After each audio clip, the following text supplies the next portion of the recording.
ایسے ہے جیسے کہ لوگ وہم کی بیماری کا شکار ہو گئے ہیں کہ اس میں پڑھے بسم اللہ اللہم انی اعوذ بک من الخبث والخبائث۔ ان جگہوں پر ان شیطانوں اور شرارتی جنوں کا بسیرا ہوتا ہے۔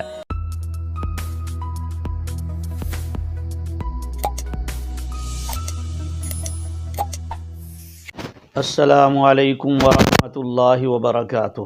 بسم اللہ الرحمن الرحیم۔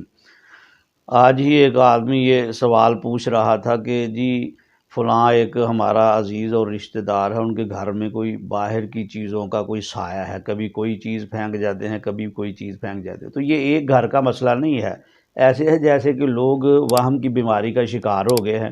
کوئی کچھ بتلاتا ہے جی ہمارے گھر یہ ہے، ہمارے گھر یہ ہے، ہمارا کاروبار نہیں چلتا، ہمارے جو ہے نا وہ بچے ٹھیک نہیں ہوتے۔ تو اس سلسلے میں رسول اللہ صلی اللہ علیہ وسلم کی واضح ہدایات موجود ہیں۔ پہلی بات تو یہ ہے کہ اللہ تبارک و تعالیٰ بھی ارشاد فرماتا ہے کہ ان اللہ یحب التوابین ویحب المتطہرین۔ ایک مسلمان آدمی جو ہے اس کو طاہر اور صاف ستھرا ہونا چاہیے، یہ نہیں کہ انسان گدلا رہے، بدبودار رہے، نہ۔ فرمایا اللہ تبارک و تعالیٰ بار بار توبہ کرنے والوں کو اور صاف اور پاک رہنے والوں کو پسند کرتا ہے۔ تو اس ضمن میں یہ بات بڑی جو ہے نا از حد ضروری ہے کہ اس پر احتیاط کی جائے اور توجہ کی جائے کہ جب آدمی واش روم جائے نا، واش روم ہے، تو جو رسول اللہ صلی اللہ علیہ وسلم کا مسنون طریقہ ہے کہ دعا پڑھنے کے بعد انسان جو ہے وہ واش روم میں جائے، کہ اس میں پڑھے بسم اللہ اللہم انی اعوذ بک من الخبث والخبائث۔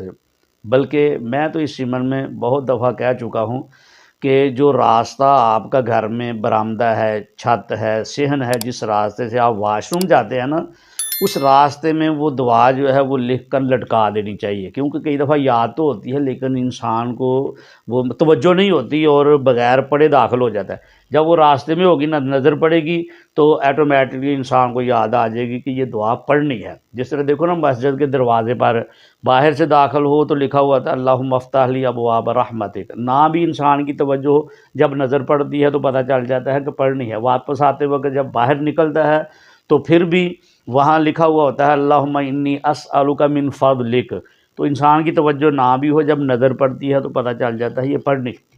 تو واش روم میں جانے سے پہلے دعا پڑھنی بڑی ضروری ہے، اس لیے کہ یہ جو گندلی جگہ ہوتی ہے نا، واش روم والی جو جگہ ہوتی ہیں یا اسی طرح روڑی وغیرہ ہوتی ہے، گندگی والی جگہ ہوتی ہیں، ان جگہوں پر ان شیطانوں اور شرارتی جنوں کا بسیرا ہوتا ہے۔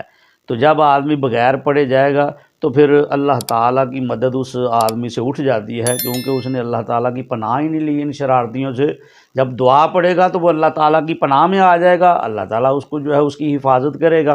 اور اسی طرح اپنے آپ کو واش روم کے اندر بچا کے رکھنا کہ کہیں چھینٹیں نہ پڑیں اور گندگی اوپر نہ آئے۔ فرمایا استنزہوا من البول فإن عامۃ عذاب القبر منہ، پیشاب سے پرہیز کرو کیونکہ قبر کے اندر عام طور پر عذاب جو ہے وہ اسی وجہ سے ہوتا ہے۔ یہ گھر میں والدین کی بھی ذمہ داری ہے کہ بچوں کو جو ہے نا وہ تعلیم دی جائے، بچوں کو سکھلایا جائے کہ بیٹا جانے سے پہلے دعا بھی پڑھی جائے اور اسی طرح اس میں بڑی احتیاط برتی جائے۔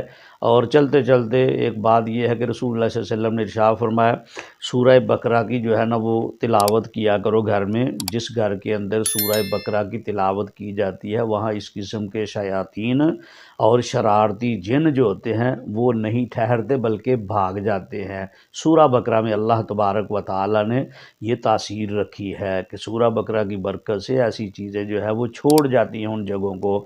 اللہ تعالیٰ سے دعا ہے کہ اللہ عمل کی توفیق عطا فرمائے۔